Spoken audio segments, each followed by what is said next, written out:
ಹೆಸರಲ್ಲಿ ದರ್ಶನ್ ಗ್ಯಾಂಗ್ ನ ಪೊಲೀಸರು ಹೇಗೆ ಪತ್ತೆ ಮಾಡಿದ್ರು?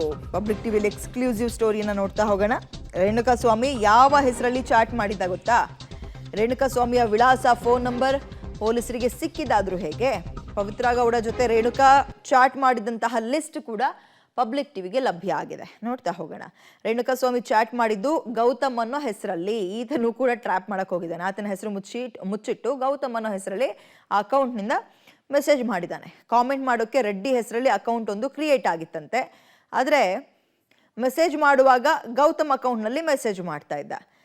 ಹೀಗೆ ಮೆಸೇಜ್ ಮಾಡುವಾಗ ತನ್ನ ಫೋನ್ ನಂಬರನ್ನು ಕೂಡ ಸ್ವಾಮಿ ಆಗ ಕೊಟ್ಟಿದ್ದಾನೆ.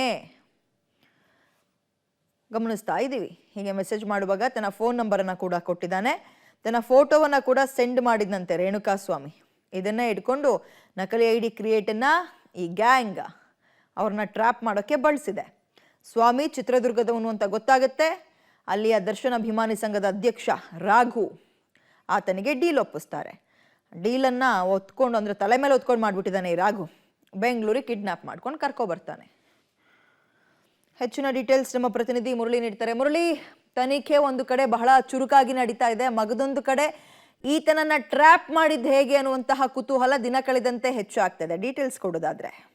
ಖಂಡಿತವಾಗಿಯೂ ವಿದ್ಯಾ. ಯಾಕೆಂದ್ರೆ ಪ್ರಮುಖವಾಗಿ ರಾಘು ಇವನ್ನ ಪತ್ತೆ ಹಚ್ಚಿದ ಹೆಂಗೆ ಅನ್ನೋದ್ರ ಬಗ್ಗೆ ಸಾಕಷ್ಟು ಅನುಮಾನಗಳಿತ್ತು. ರೇಣುಕಾಸ್ವಾಮಿಯನ್ನ ಪತ್ತೆ ಹಚ್ಚಿದ ಹೆಂಗೆ ಅನ್ನೋದ್ರ ಬಗ್ಗೆ. ಆದ್ರೆ ಆತನೇ ತನ್ನ ಮಾಹಿತಿಯನ್ನ ಕೂಡ ಸಂಪೂರ್ಣವಾಗಿ ಪವಿತ್ರ ಗೌಡಗೆ ಬಿಟ್ಕೊಟ್ಟಿರುವಂತದ್ದು. ಯಾಕೆಂದ್ರೆ ನಕಲಿ ಐಡಿಯಲ್ಲಿ ಕ್ರಿಯೇಟ್ ಅನ್ನ ಮಾಡ್ಕೊಂಡಿದ್ದ ಗೌತಮ್ ಅನ್ನೋ ಹೆಸರಿನಲ್ಲಿ ಆತ ಮೆಸೇಜ್ ಅನ್ನ ಮಾಡ್ತಾ ಇದ್ದ ಮತ್ತು ಚಾಟ್ ಗಳನ್ನ ಮಾಡ್ತಾ ಇದ್ದ. ಜೊತೆಗೆ ಒಂದಷ್ಟು ಫೋಟೋಗಳನ್ನು ಕೂಡ ಆತ ಕಳಿಸ್ಕೊಟ್ಟಿದ್ದ ಅನ್ನೋದ್ರ ಬಗ್ಗೆ ಒಂದಷ್ಟು ಮಾಹಿತಿಗಳು ಸಿಕ್ಕಿರುವಂತದ್ದು. ಈಗ ಆ ಚಾಟ್ ಲಿಸ್ಟ್ ಎಲ್ಲ ಕೂಡ ಪಬ್ಲಿಕ್ ಟಿವಿಗೆ ಲಭ್ಯ ಆಗಿದೆ.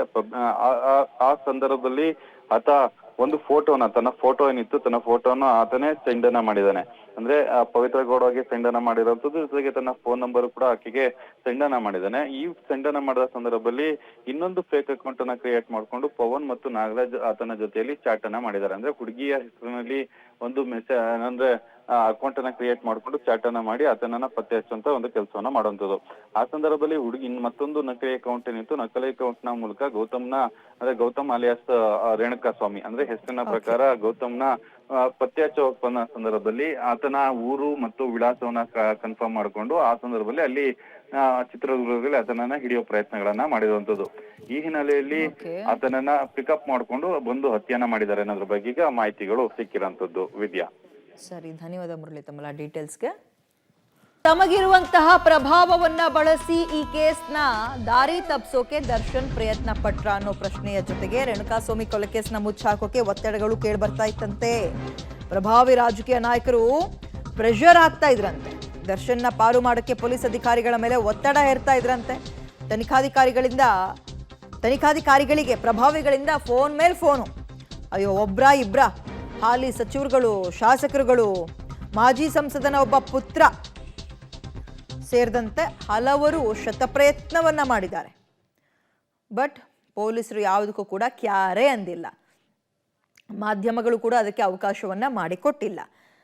ಓಕೆ, ಕೊಲೆ ಕೇಸ್ನಲ್ಲಿ ದರ್ಶನ್ ಪಾತ್ರ ಇಲ್ಲದಂತೆ ಮಾಡಲು ನಿರಂತರ ಕರೆ. ಅಂದರೆ ಅವ್ರನ್ನ ಇದರಲ್ಲಿ ಸೇಫ್ ಮಾಡೋಕೆ, ದರ್ಶನ್ ಅವರ ಪಾತ್ರ ಇರಲಿಲ್ಲ ಇದರಲ್ಲಿ ಅಂತ ಈ ಕೊಲೆ ಪ್ರಕರಣದಿಂದ ಅವರನ್ನ ಹೊರಗೆ ತರಕ್ಕೆ, ಆರೋಪಿ ಅಪರಾಧಿ ಅಲ್ಲ ಅಂತ ಪ್ರೂವ್ ಮಾಡೋಕ್ಕೆ ತುಂಬ ಕಾಲ್ ಬರ್ತಾ ಇತ್ತಂತೆ ಪೊಲೀಸ್ ಅಧಿಕಾರಿಗಳಿಗೆ. ಕುಡಿದ ಮತ್ತಿನಲ್ಲಿ ಏನೋ ಎಡ್ವರ್ಟ್ ಮಾಡ್ಕೊಬಿಟ್ಟಿದ್ದಾನೆ, ಕರಿಯರ್ ಹಾಳಾಗೋಗ್ಬಿಡುತ್ತೆ, ಏನಾದರೂ ಒಂದು ಮಾಡಿ ಅವರೊಬ್ಬರನ್ನ ಸೇಫ್ ಮಾಡಿ, ಉಳ್ದಿದ್ದು ಹೆಂಗೋ ನೋಡ್ಕೊಳ್ಳೋಣ ಉಳ್ದವ್ರದ್ದು ಅಂತ ಫೋನ್ ಬರ್ತಾ ಇದೆಯಂತೆ. ಕರಿಯರ್ ಹಾಳಾಗೋಗ್ಬಿಡುತ್ತೆ ಅಂತ. ಯಾರ ಒತ್ತಡಕ್ಕೂ ಕೂಡ ಬೆಂಗಳೂರು ಪಶ್ಚಿಮ ವಿಭಾಗದ DCP ಗಿರೀಶ್ ಆ್ಯಂಡ್ ಟೀಮ್ ಮಣಿತಾ ಇಲ್ಲ, ಕ್ಯಾರೆ ಅಂತಿಲ್ಲ. ಅವ್ರಿಗೆ ದೊಡ್ಡ ಹ್ಯಾಟ್ಸ್ ಆಫ್ ಹೇಳಬೇಕು, ನಿಜಕ್ಕೂ ದೊಡ್ಡ ಹ್ಯಾಟ್ಸ್ ಆಫ್ ಹೇಳಬೇಕು ಈ ಪ್ರಕರಣದಲ್ಲಿ ಅಧಿಕಾರಿಗಳಿಗೆ. ಯಾವುದೇ ಒತ್ತಡಕ್ಕೆ ಒಳಗಾಗ್ಬಿಡಿ, ನಿಮ್ಮ ಕೆಲಸ ನೀವು ಮಾಡಿ ಅಂತ ಮೇಲಧಿಕಾರಿಗಳು ಹೇಳ್ತಾ ಇದ್ದಾರಂತೆ. DCP ಗಿರೀಶ್ ಅಂಡ್ ಟೀಮ್ಗೆ ಖಡಕ್ ಸೂಚನೆಯನ್ನ ಕಮಿಷನರ್ ಕೊಟ್ಟಿದ್ದಾರಂತೆ. ಅದಕ್ಕೆ ಅವ್ರು ಕ್ಯಾರೆ ಅಂತಿಲ್ಲ ಅನ್ಬಾರ್ದು ಈ ಪ್ರಕರಣದಲ್ಲಿ. ಕಾನೂನು ಎಲ್ರಿಗೂ ಒಂದೇ, ನ್ಯಾಯ ಎಲ್ರಿಗೂ ಒಂದೇ. ತಪ್ಪು ಮಾಡಿದ್ಯಾ ಅನುಭವಿಸು ಅಂತ ಬಿಡಬೇಕು. ರೇಣುಕಾಸ್ವಾಮಿ ಕುಟುಂಬಕ್ಕೆ ನ್ಯಾಯ ಕೊಡಿಸ್ಬೇಕು, ಇಂಥ ನಟರಿಗೆ ಬುದ್ಧಿ ಕಲಿಸ್ಬೇಕು. ಈ ಕೇಸ್ ಮುಂದಿನ ನಟ ನಟಿಯರು ಮತ್ತು ಪ್ರಭಾವಿಗಳಿಗೆ ಒಂದು ಪಾಠ ಆಗಬೇಕು. ಹಠಕ್ಕೆ ಬಿದ್ದು ಕೆಲಸ ಮಾಡ್ತಾ ಇದ್ದಾರಂತೆ ಪೊಲೀಸರು. DCP ಗಿರೀಶ್ ಅಂಡ್ ಟೀಮ್ಗೆ ಪೊಲೀಸ್ ಇಲಾಖೆ ವಲಯದಲ್ಲಿ ಪ್ರಶಂಸೆ. ಬರೀ ಪೊಲೀಸ್ ಇಲಾಖೆ ವಲಯದಲ್ಲೆಲ್ಲ, ಮಾಧ್ಯಮ ವಲಯದಲ್ಲೂ ಕೂಡ ಮತ್ತು ಸಾರ್ವಜನಿಕ ವಲಯದಲ್ಲೂ ಪ್ರಶಂಸೆ ಕೇಳಿ ಬರ್ತಾ ಇದೆ. ಹ್ಯಾಟ್ಸ್ ಆಫ್ ಸರ್ ಅಂತ.